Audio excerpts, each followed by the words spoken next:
The following telephone recordings were made in January of 1979 from the Atlanta TRinity Step, a number one step office in Midtown Atlanta, Georgia, which has 5 regular prefixes in it, 1 telephone company prefix, and 1 mass calling prefix. I've selected this particular group of calls because they contain the kind of sounds that you would hear if you were actually served out of a number one step office. And so many of you who actually lived in places where number one step was your telephone service will recognize many of these sounds. Now, I already have a pretty comprehensive tape on the Raleigh downtown step, but one of the things that you don't hear on that tape is a call like this.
By the time I got to Raleigh in 1979, the double ring had been eliminated.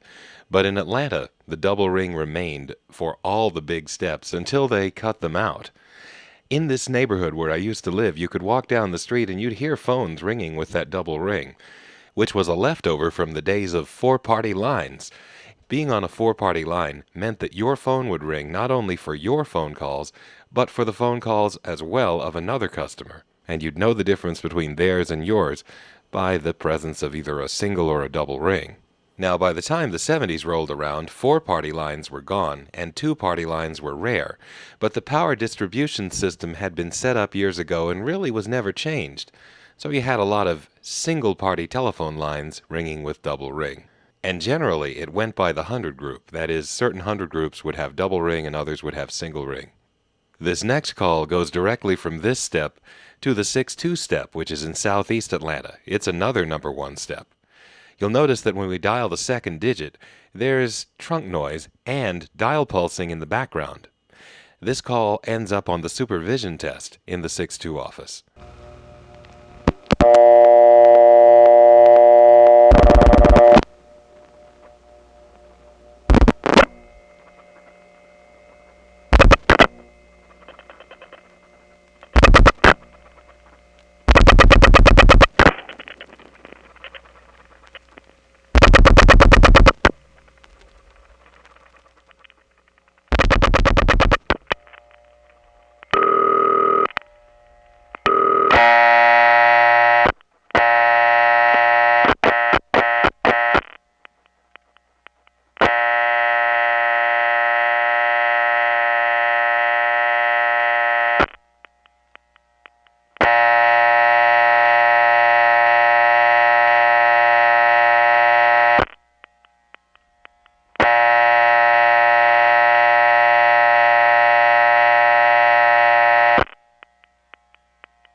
In the Bell system, big steps had supervision tests which sounded like that.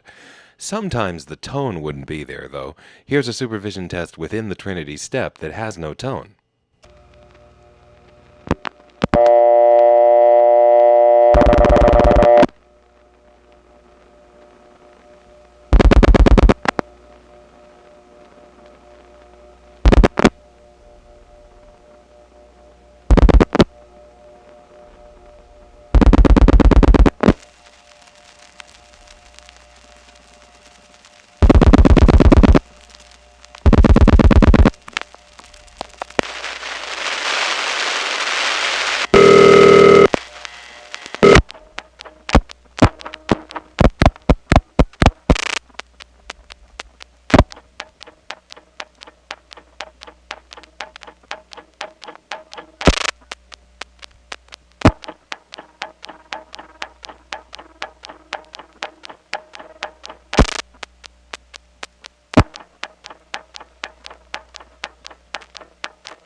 Boy, you can really hear that thing working.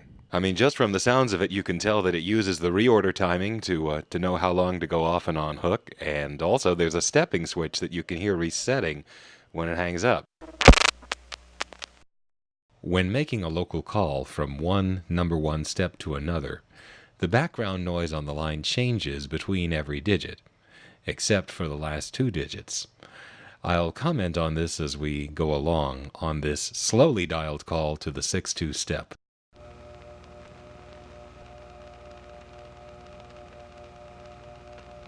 This is the sound of my idle phone line when it's hung up. You hear two dial tones beating here, and that's because the 8-7 TRinity step happens to have two ringing machines in the building. One of them handles incoming calls to 872, 4, and 6. The other one handles calls to 873, 875, and 877. So with two tone plants in the building, each producing a dial tone, that means half the lines have one, half the lines have the other, and you get them both leaking through onto the common power, and ta-da, beating dial tones. Now I'll pick up and dial a 6.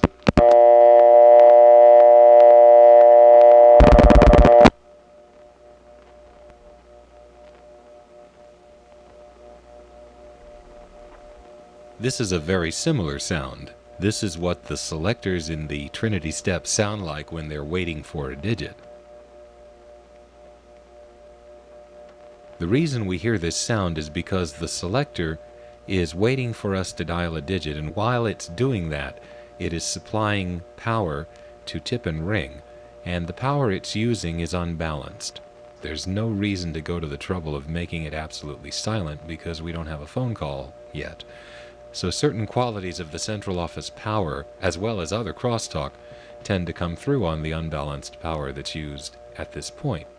Now, the fact that we mainly hear the two dial tones in this office is a signature trait of this particular building, and each building has its own different power supply noise signature. The TRinity step happens to have this one. Once we dial the next digit, which in this case is a 2, this selector will become transparent as far as tip and ring are concerned, and it will extend tip and ring right through to a trunk circuit, which interfaces to the wire trunk to the 6-2 step in southeast Atlanta. There.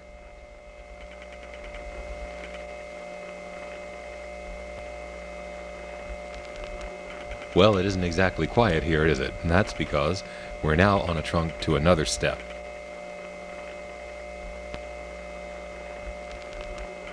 At the distant end, in the Lakewood Central Office, 6-2, Market is the exchange name, there's another selector waiting for a digit, and it's again using, you guessed it, unbalanced power. But the Market step is in a different building, and that building has a different power supply signature. In this, we hear two main components. There's a single dial tone instead of two beating, because the Lakewood Market step only has one tone plant in use at a time down there. It's not so big. So there's just one dial tone, but there's also a whining noise. I'm using editing here to emphasize this characteristic, and what causes this is anybody's guess. It's just in the CO power for some reason.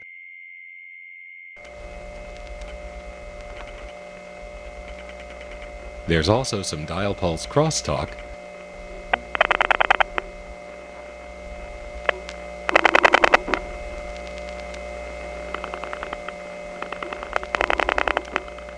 And there are several ways that that can happen. First, the two wires that this call is going over from this part of Atlanta down to that part are running alongside other wire pairs. And when calls are going through on those, the dial pulses leak over. Secondly, we are now sitting on a selector in the 6-2 step, and it is using unbalanced power. The unbalanced power causes dial pulses that are being dialed into other selectors to leak into this one just through the power. And thirdly, we are picking up some dial pulses through the microphonics of the relays in this selector. And so those pick up the vibration through the rack they're mounted on of other relays clicking along with dialing. So along with the electrical clicks of the pulsing, you actually hear the sound of the selector that you would hear if you were standing in the CO, which would sound like this. So in this example, you can actually hear that acoustic sound plus the pulsing sound that you get on long wire trunks between offices. Here's another one where you can hear the acoustic sound plus the pulsing crosstalk from a nearby selector through the common power supply, but not the wire trunk sound. Both of those examples contained the acoustic sound, but the click part was different from one to the other.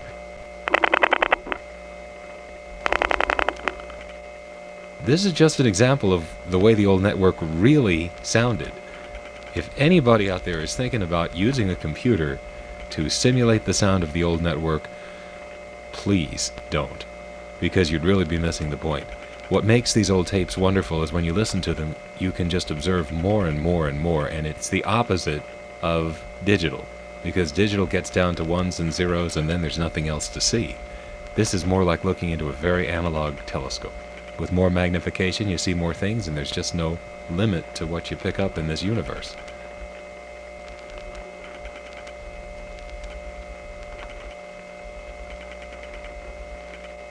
As I dial each of the next 3 digits, you'll hear a subtle change in the background noise, and that's because each time we dial a digit, the selector we're on in the 6-2 step cuts through to another selector, and its unbalanced power sounds slightly different from the last one because it's in a different part of the office. And that's the way these power grids worked. If you tap into the power supply at different points in the building, it sounds a little different.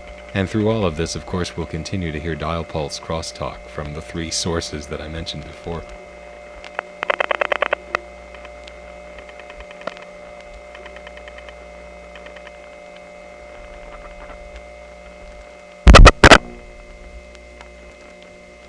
This selector, which takes the thousands digit, is slightly quieter than the last one.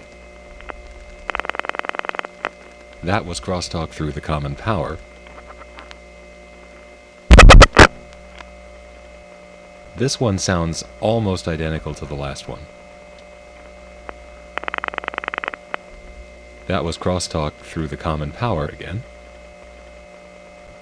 When I dial the next digit, we will go into the connector switch. That's the final switch in step that takes the last 2 digits, starts the ring, and actually maintains the call through the actual telephone conversation. Now, connector switches have to have balanced power because they're the ones that actually have a conversation on them. And so, since a connector switch has balanced power, we'll hear that as soon as we go into it. The dial tone sound that you're hearing in the background now, along with the whining noise, will disappear.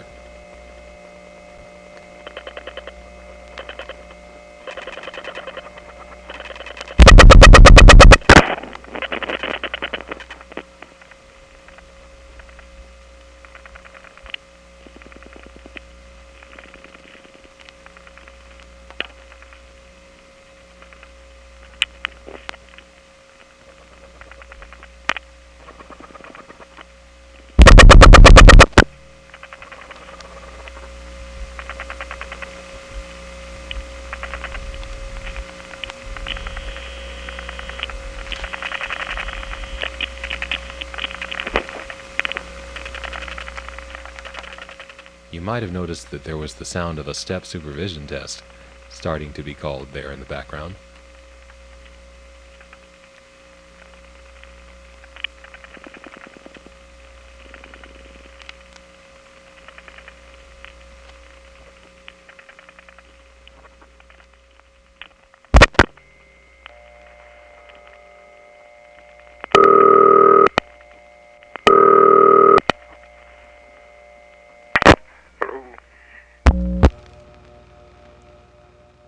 Alrighty then, that was a short phone call, wasn't it, folks? But hey, it's the journey, not the destination. I promise I won't dial anything else that slowly on this tape. So the 6-2 step has that dial tone, combined with that whining noise that reminds me a little bit of a jet engine, on its unbalanced power. Let's see what the 3-7 step, that's DR Drake, in the East Lake Central office, just south of Decatur. See what it has on its unbalanced power.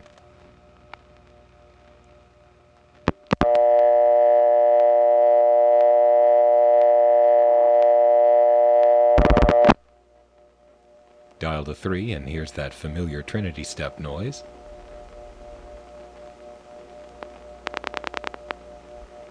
That crosstalk came through the common power. Now dialing a 7 to go into the Drake central office.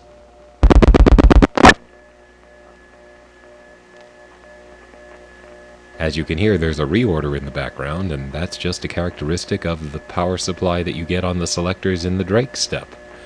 TRinity step has the 2 dial tones, the Drake step has the reorder.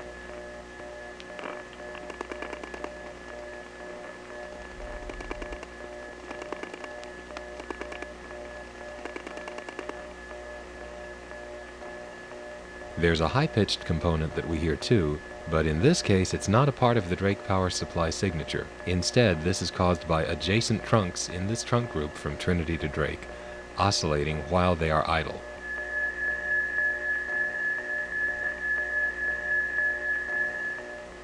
The trunks have repeaters, and when they're not in use, the repeaters go into oscillation. This one doesn't hum as much as the other trunks to Drake.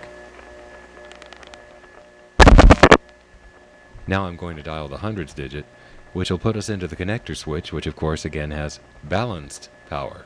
Now normally that makes the hums reduce, but this particular interoffice trunk is a little unbalanced, and the effect of that is that it hums less on the unbalanced power of the selectors and hums more on the balanced power of the connector. You'll see what I mean here.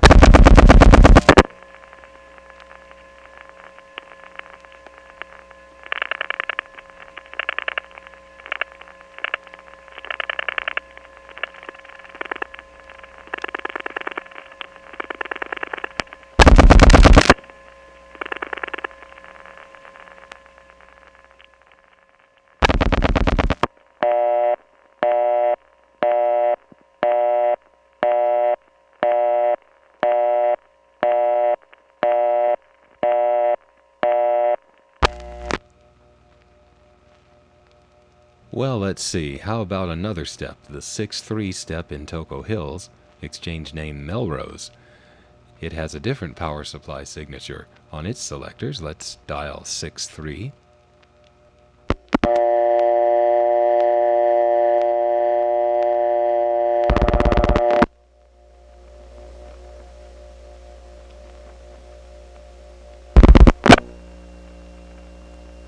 Toco Hills doesn't have a lot of distinct noise on its unbalanced power on the selectors, just kind of a nondescript hum.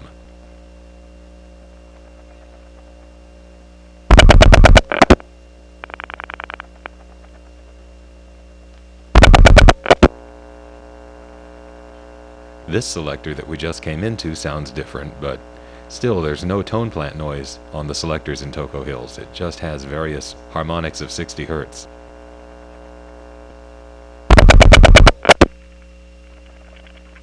Now that we're down to the last 2 digits, it gets quieter again.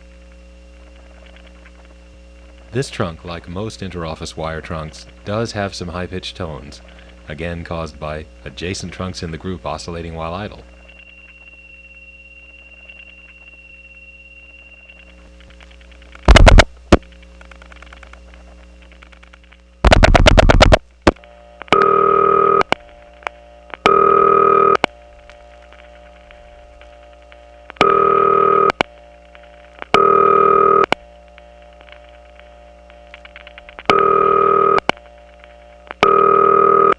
Now that it's ringing, you can hear one thing that is distinctive about Toco Hills, and that is that in between ring bursts, the power supply that's on the line isn't silent at all. It actually has dial tone and reorder in the background.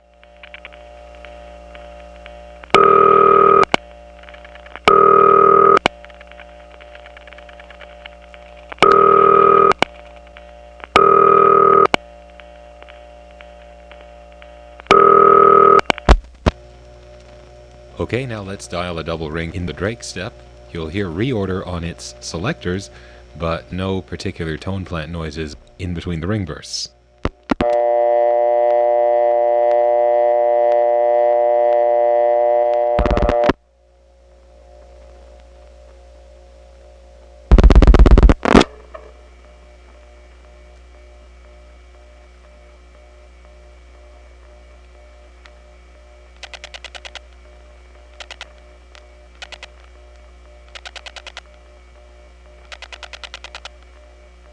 That was crosstalk from another interoffice trunk, the last 5 digits, of course.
So far, we've been dialing around in an all-step universe, which means that everything we've done has been directly controlled by the subscriber dial. But now let's call a Crossbar 5. We'll dial 35, which goes into the Woodland Hills Crossbar 5 office.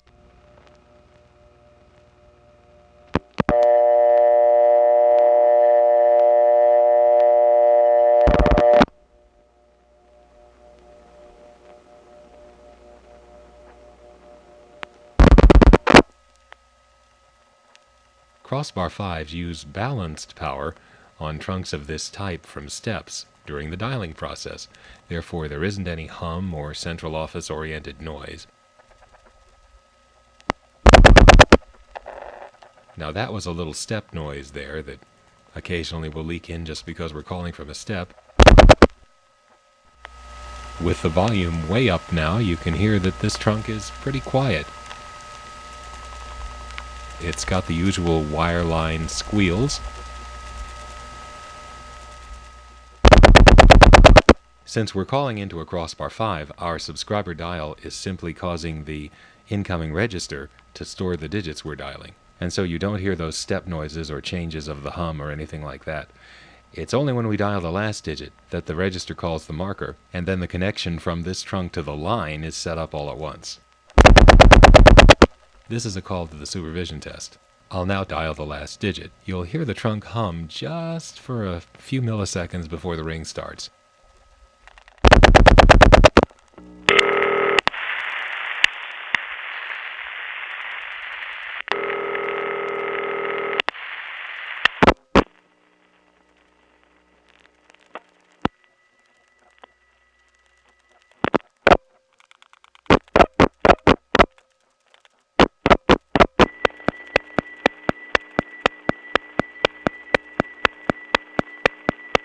This 3.5 office has a distinctive sound which you're hearing under the ticks right now.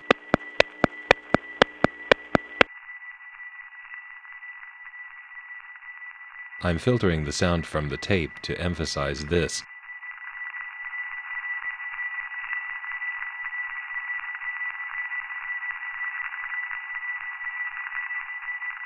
I have no idea what this is coming from, but the Woodland Hills central office has it everywhere there's unbalanced power. We'll call a Woodland Hills busy signal next, and you'll hear it under the busy.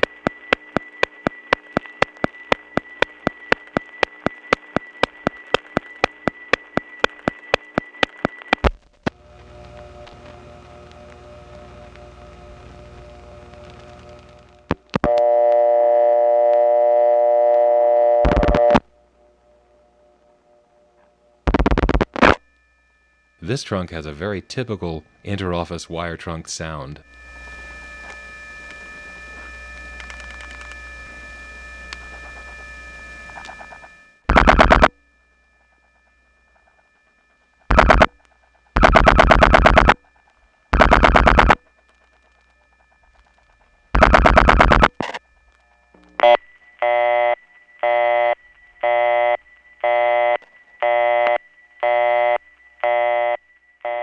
The Woodland Hills 3.5 signature noise is on the busy signal too. I'll filter out the tone so it's emphasized.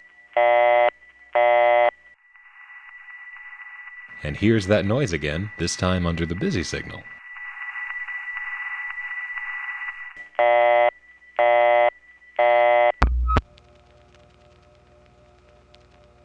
Everything we've heard so far was recorded from my home phone line in the TRinity step, but now let's go on a little bit of a field trip. Let's leave the TRinity step for a minute and drive to another Atlanta neighborhood. I won't tell you which one it is, but let's walk up to this payphone here, drop a dime in, get a dial tone, and dial one digit.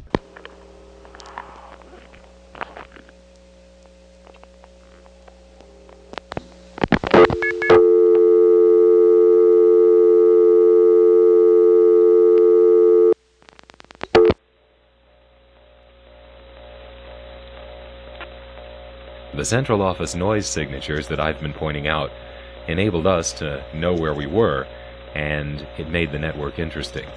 Now that you've heard them, I'm sure you could easily identify any of these particular central offices if you cared to. Not that you'd care to memorize this information, but where are we now? Well, this is that same power supply noise that we heard calling into the Drake step. So here we are in the Drake neighborhood. Now let's go to another payphone.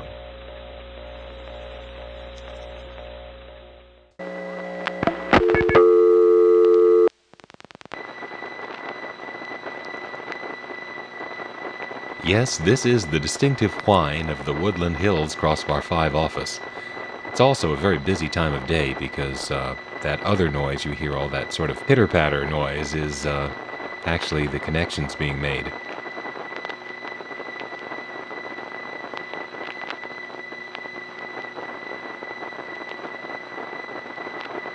Like all central office noise signatures, the Woodland Hills one does sound different as heard through different viewpoints.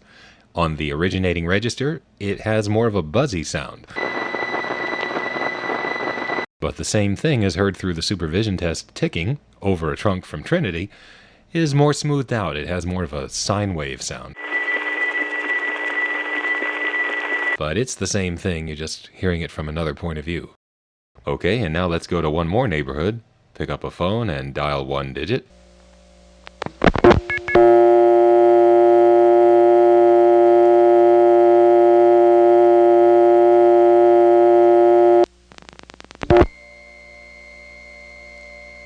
We know this is a step by the cut-in noise we got at the end of the digit, and so we're sitting here on a second selector, and it is indeed the, well, you know this sound.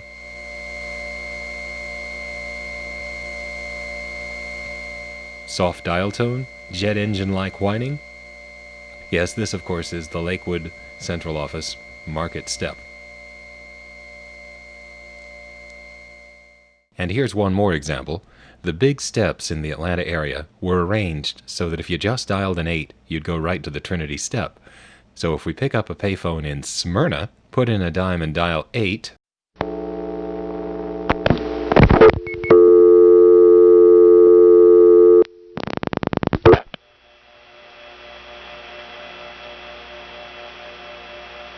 it's on T-carrier, but you can hear the TRinity signature sound, the beating dial tones, all the way from Smyrna.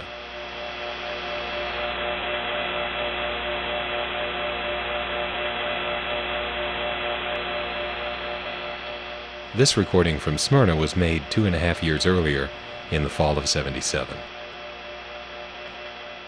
Well, that's it for this segment.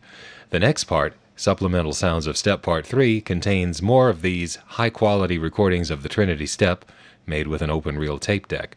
I'll be dialing faster.